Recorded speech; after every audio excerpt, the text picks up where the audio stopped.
ኢራንና አሜሪካ ተመቶ የወደቀውን ተዋጊ ጄት አብራሪ ባልደረባ ለማግኘት እየተሽቀዳደሙ ነው።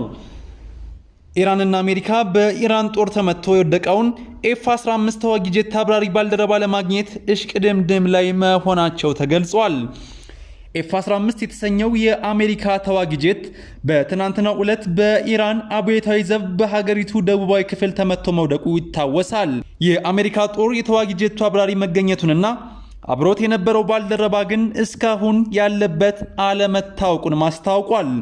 ይህንን ተከትሎም የጠፋውን የተዋጊ ጄት አብራሪ ባልደረባ ለማግኘት የአሜሪካ ኃይሎች የሚያከናውኑት ፍለጋ ተጠናክሮ መቀጠሉም ተመላክቷል። የኢራን ኃይሎች በበኩላቸው የተዋጊ ጄቱን አብራሪ ባልደረባ ለማግኘት በአካባቢው ከፍተኛ ፍለጋ እያደረጉ እንደሚገኙም ተጠቅሷል። የኢራን ባለስልጣናት ተዋጊ ጄቱ ተመቶ በወደቀበት አካባቢ የሚገኙ ዜጎች ግለሰቡን እንዲፈልጉ ጥሪ አቅርበዋል። የተዋጊ ጄቱን አብራሪ ባልደረባ በህይወት ይዞ ለሚያመጣ ማንኛውም ዜጋ ዳጎስ ያለ የገንዘብ ሽልማት እንደሚሰጠውም ይፋ ማድረጋቸውን የሀገሪቱን መገናኛ ብዙሃን ጠቅሶ ቢቢሲ ዘግቧል። የኤፍ-15 የጦር ጄት መመታቱን ተከትሎ ኢራን የአሜሪካ አየር ኃይል አዛዥ ከስልጣናቸው እንዲለቁ ጥሪ ማቅረቧ ደግሞ ሌላኛው አስገራሚ ክስተት ሆኗል። ኢራን ባወጣችው መግለጫ በአሜሪካ ጦር ውስጥ እየታዩ ያሉትን የስልጣን መልቀቂያዎች ተከትሎ የአሜሪካ አየር ኃይል አዛዥም በዝርዝር ውስጥ የሚታከልበት ጊዜው አሁን ነው ብላለች።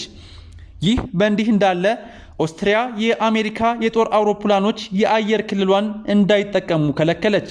ዶናልድ ትራምፕ ኔቶን የወረቀት አንበሳ ሲሉ መተቻታቸውም ሌላኛው አነጋጋሪ ክስተት ሆኗል። ኦስትሪያ በአሜሪካና በኢራን መካከል እየተካሄደ ካለው ጦርነት ጋር በተያያዘ የአሜሪካ የጦር አውሮፕላኖች የአየር ክልሏን እንዳይጠቀሙ መከልከሏን አስታውቃለች። ሀገሪቱ ለውሳኔዋ እንደ ምክንያት ያቀረበችው የገለልተኝነት ፖሊሲዋን እና ግጭቱን እንዳይባባስ ያላትን ስጋት ሲሆን ይህንኑ ተከትሎ ፕሬዝዳንት ዶናልድ ትራምፕ በሰጡት መግለጫ ኔቶን የወረቀት አንበሳ ሲሉ አጣጥለዋል።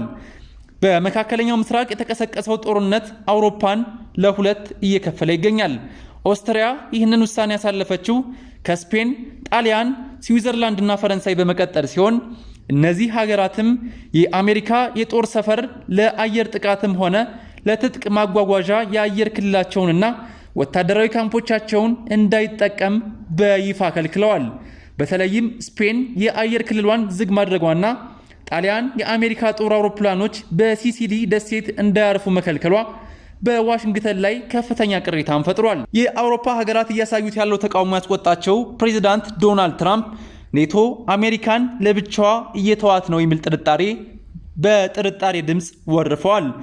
ፕሬዝዳንቱ አክለውም አሜሪካ ከኔቶ አባልነት የምትወጣበት ሁኔታ በድጋሚ እያጤንኩት ነው ሲሉ ማስጠንቀቂያ ሰጥተዋል። በኢራን ላይ የሚሰነዘረው ጥቃት ከተጀመረ አንድ ወር ያስቆጠረ ሲሆን በኢራን በኩልም ለሚሰነዘሩ የአጸፋ እርምጃዎች ስጋት ያደረባቸው የአውሮፓ ሀገራት ከግጭቱ እጃቸውን ለማውጣት እየሞከሩ መሆኑ ተመላክቷል። አሁን በተሰማ ሰበር ዜና ደግሞ ኢራን ኩዌት በሚገኘው የአሜሪካ ጦር ሰፈር ላይ በፈጸመችው የሚሳኤል ጥቃት የአሜሪካውን CH-47 ቺኑክ ሄሊኮፕተር አውድመዋለች። በሌላ ዜና ኢራን አዳሯን በእስራኤል ከተሞች ላይ ከፍተኛ የሚሳኤል ድብደባ ስትፈጽም ያደረች ሲሆን በርካታ ፍንዳታዎችንም እስራኤልን ሲያናውጧት አድረዋል። የፖለቲካ ተንታኞች እንደሚሉት ከዚህ ጦርነት ሁለት ውጤቶች ይጠበቃሉ። አንደኛ፣ ጦርነቱ ሲጠናቀቅ አሜሪካ ተዳክማ ኢኮኖሚያዊና ወታደራዊ አቅሟ አንሶና ተጋልጦ ነው የሚጠናቀቀው። ይህ ጦርነት የአሜሪካን ሶፍት ፓወር ሙሉ በሙሉ በማውደም አሜሪካ ወንበዴ ሀገር እንጂ ሌላ እንዳልሆነች አረጋግጦ የሚያልቅ ጦርነት ሲሆን በርካታ ወዳጆቿን አሳጥቷት ነው የሚያልፈው። ይህ ጦርነት አሜሪካ ራሷ ሉዓላዊነቷን ያላረጋገጠችና በእስራኤላውያን ጥምዘዛ ስር ያለች ሀገር መሆኗን ለዓለም አሳይቶ ያልቃል። ሁለተኛው የምዕራባውያን ጎራን በታትኖ የሚያልፍ ጦርነት ይሆናል። አውሮፓውያን በአሜሪካ ላይ ፊታቸውን ያዞሩበት ብቻ ሳይሆን አየር ክልላቸውን ለአሜሪካና የእስራኤል የጦር ጄቶች በመዝጋት አዲስ የግንኙነት ምዕራፍ ውስጥ የገቡበት ነው። አውሮፓውያን በፊት አሜሪካን ተከትለው ኢራቅ ገብተዋል፣ አፍጋኒስታን ገብተዋል፣ ሊቢያንንም አፈራርሰዋል። አሁን ግን እንኳንስ አሜሪካን ሊቀላቀሉ ይቅርና አየር ክልላቸውን ለአሜሪካ የጦር ጄቶች ዘግተዋል። ይህ ያልተለመደና አዲስ አሰላለፍ ነው። እናም አሜሪካ በቀጣይ ከኔቶ እንደምትወጣም ይጠበቃል። ይህንን ትራምፕ ዛሬ በአጽንኦት ተናግሯል። እንወጣለን ሲል ተናግሯል። ያ ደግሞ አውሮፓውያን የራሳቸውን ወታደራዊ ጥምረት እንዲፈጥሩ ያደርጋቸዋል። እንግሊዝ የአውሮፓ ህብረትን መልሳ የምትቀላቀል ሲሆን አውሮፓውያን በተለይም ከቻይና፣ ህንድና ሌሎች ሀገራት ጋር ያላቸው የንግድ ግንኙነት በተለየ ሁኔታ ያጠናክራሉ።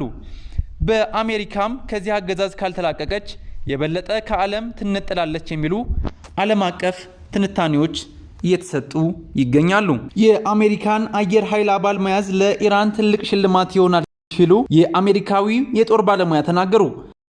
በቻተም ሃውስ የአሜሪካና የሰሜን አሜሪካ ፕሮግራም ዳይሬክተር ላውረን ራፕ ከሬዲዮ 4 ቱዴይ ፕሮግራም ጋር ባደረጉት ቃለ ምልልስ ወቅት በተከሰከሰው ጄት ውስጥ የነበረውንና የጠፋውን አየር ኃይል አባል ለማግኘት ወሳኝ ተልእኮ ነው ሲሉ የአሜሪካን አየር ኃይል አባል መያዙ ለኢራን ትልቅ ሽልማት እንደሚሆንና በጣም ከፍተኛ የመደራደሪያ አቅም እንደሚሰጣትም ተናግረዋል። ራፕ አክለውም የአየር ኃይሉ አባል ከተያዘና ምስሎች ተቀርጸው ከተለቀቁ የአሜሪካ ሕዝብ ቀድሞንም ላልደገፈው ጦርነት የሚኖረውን አመለካከት ሊያጠለሸው ይችላል ብለዋል።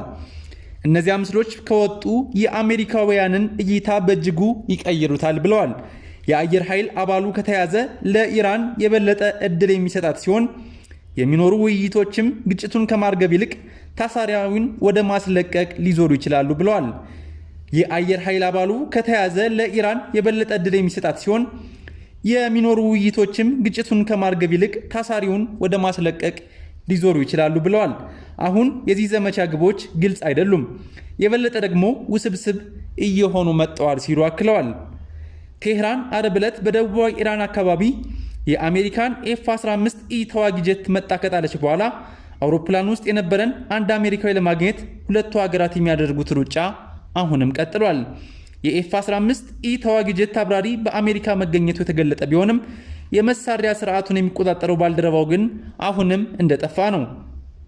ይህ በእንዲህ እንዳለ ኢራን በባህረ ሰላጤው ላይ ሌላ የአሜሪካ ተዋጊ አውሮፕላን መጣሏን ማስታወቃለች። የአሜሪካ መገናኛ ብዙሃን E-10 ዋርትሃግ የተባለ አውሮፕላን መጀመሪያ ተመቶ የወደቀውን ተዋጊ ጀት ፍለጋ ላይ እያለ ተመቶ መውደቁንም ዘግበዋል። ኢራን የአሜሪካ የጦር አውሮፕላኖች ላይ ጥቃት የሰነዘረችው የአሜሪካ መከላከያ ሚኒስቴር ፒት ሄግሴት አገራቸው በኢራን ሰማይ ላይ የበላይነት እንዳላትና የቴህራንን አየር መቃወሚያ ማንኮታኮታቸውን ከተናገሩ ከ4 ቀናት በኋላ ነው። ሄግሴት የአሜሪካ አየር ኃይል አሁን ዝግ ብሎ የሚበረውን B-52 ቦምብ ጣይ በኢራን ሰማይ ላይ ማብረር ይችላሉ ሲሉ ተናግረውም ነበር። አሜሪካ በኢራን ላይ የከፈተችውን ጦርነት ተከትሎ እስካሁን ድረስ 13 ወታደሮቿ ሲገደሉ 365 ደግሞ የቆሰሉ ናቸው። የአሜሪካ ፕሬዝዳንት በኢራን ተመቶ የወደቀውን አውሮፕላን በሁለት ሀገራት መካከል የሚካሄደውን ድርድር አይጎዳውም ሲሉ ተደምጠዋል። ነገር ግን ይህ እየተፈለገ ያለው አሜሪካዊ በኢራን እጅ ከወደቀ ነገሮች በፍጥነት ይቀየራሉ። ክፉኛ ተንኮታኩቷል የተባለው የኢራን አየር መቃወሚያም አሁንም ለአሜሪካ የፖለቲካና የጦር ራስ ምታት መሆኑንም አሳይቷል። ወቅታዊ የመካከለኛው ምስራቅን የተመለከቱ ፈጣን መረጃዎችን ለማግኘት ነስር ሚዲያን ሰብስክራይብ በማድረግ መረጃዎችን መከታተል ይችላሉ። ለዛሬ አበቃን። በቀጣይ እስከምንገናኝ ሰላም።